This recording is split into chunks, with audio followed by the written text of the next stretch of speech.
लोकसभा चुनाव को लेकर धर्मराव बाबा आतराम ने बड़ा बयान देते हुए कहा कि अगर गढ़चिरौली से मेरा नामांकन किया जाता तो भारी अंतर से जीत दर्ज होती। साथ ही उन्होंने कहा कि बीजेपी के गलत सर्वे के कारण यह हुआ है। सोडायचं असं काहीच नाही आहे।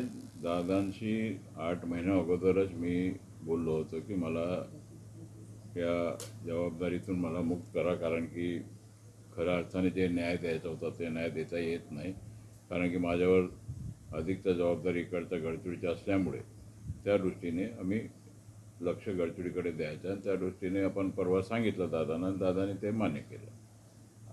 आपण लोकसभा जागा लढवण्याची इच्छा व्यक्त केली होती, ती मिळाली नाही, त्यामुळे यामुळे कुठेतरी नाराजी नाराजी काय, आता पक्षाने जर आम्हाला जागा दिला असतं तर निवडून आला असता, आमचा आकडा वाढला असता, एक आले, एक तर 2 झाले असते। ठीक आहे, ते वातावरण तसा होता, लोकसभेमध्ये सगळे एकत्रित होऊन भाजपच्या विरोधामध्ये मतदान जे झालं महायुतीच्या विरोधात ते थोडा फटका सगळ्यांना लागला आहे, हरकत नाही, परंतु आता विधानसभेमध्ये तसा प्रकारचा होणार नाही तितकं खरं आहे आणि त्या वेगळ्या पद्धतीचा हा निवडणूक असणार आहे आणि त्या दृष्टीने मला वाटते आपण 180 ते 200 जागा आपला महायुतीला मिळेल।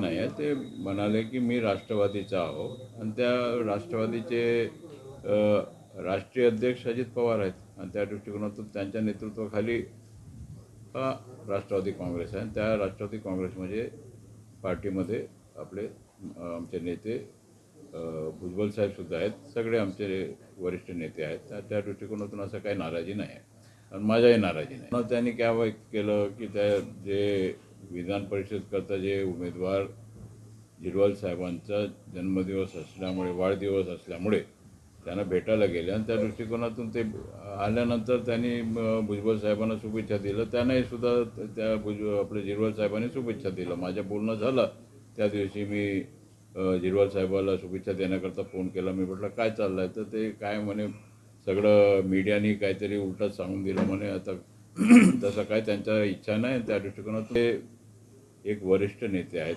देशाचे पवारसाहेब आणि त्या दृष्टिकोनातून त्या पवारसाहेबांचा आम्हाला आदर आहे आणि त्या दृष्टीने हा सामाजिक कार्यामध्ये त्यांनी उद्गार काढला असेल तर ते ठीक आहे, त्याला काय अडचण नाही। त्या राजकीय दृष्टिकोनातून हा वेगळा असतो आणि सामाजिक दृष्टिकोनातून वेगळा असतो। मी सुद्धा ऐकतो, आपल्याकडून सुद्धा मी ऐकतो की विस्तार होणार आहे, परंतु ठीक आहे, ज्या दिवशी विस्तार होईल त्या दिवशी आपल्याला सगळ्यांना कळेल की कोण मंत्री बनते, काय बनते। लोक येतील ते तितकं खरं आहे, मोठे मोठे नेते येण्याची शक्यता आहे, कारण की तिकडे नाराजी आहेत, फार लोक नाराज आहेत आणि त्या दृष्टिकोनातून येतीलच, काय त्याच्यामध्ये किंतु परंतु नाही आहे। काही नावं आपल्याला सांगता येतील किंवा काही अंदाज? नाही, नाव आता मी काय सांगणार नाही, आता जे यायचे जे नेते आहेत ते प्रमाण वाढेल आपल्याला अंदाज। घराणेशाहीची बोलणारे लोक स्वतः आपला तोंड आरशामध्ये पाहून घेतलं पाहिजे, आपण काय करतो काय नाही, सगळं पक्षामध्ये तसंच आहे त्याच्यामध्ये आता उदाहरण मला काय देण्याची आवश्यकता नाही। राष्ट्रवादी पवारसाहेबांचा गट तसंच आहे, ठाकरे साहेबांचा गट तसंच आहे, काँग्रेसचं तसंच चालते, तर हे तिन्ही जे आघाडीमध्ये तुम्ही पाहते सगळं आहे। आता माझ्या तोंडातून कशाला ऐकता तुम्ही, जे आहे ते आहे, पण आता नाराजी मला सीट दिले नाही म्हणून मी नाराज होणं काय चालणार आहे का?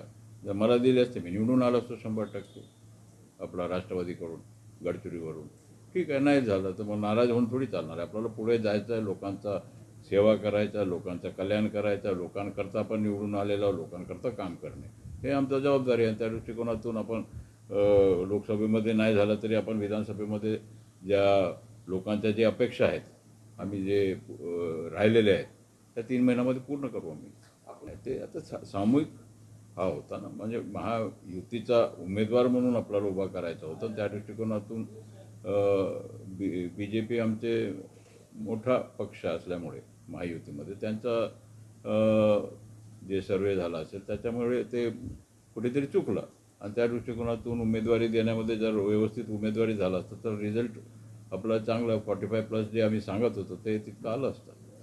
जबाबदारी आहे, सगळ्या लोकांनी काम केलं, महायुतीच्या सगळ्या गटांनी काम केलेलं आहे आणि त्या गटामध्ये सगळे आहेत सगळ्यांनी मिळून काम केलं आणि त्या दृष्टिकोनातून जे काही निर्णय आलेले आमचा सगळ्यांचा